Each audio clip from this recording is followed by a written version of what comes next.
ইরানের মুহুর্মুহু হামলায় ইসরায়েলের বিস্তৃত অঞ্চল জুড়ে সতর্কতামূলক সাইরেন বেজেই চলেছে। গেল রোববার যুদ্ধবিরতির চুক্তি লঙ্ঘন করে লেবাননের রাজধানী বৈরুতে হামলা চালায় ইসরায়েল। এর জবাবে ইরান ইসরায়েলের উত্তরাঞ্চলে মিসাইল ছোড়ে।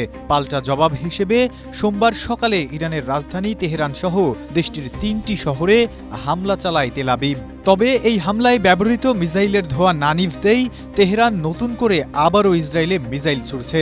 ইসরায়েলি সেনাবাহিনীর হোম কমান্ড ফ্রন্ট মিসাইল হামলার ব্যাপারে সতর্কতা জারি করেছে।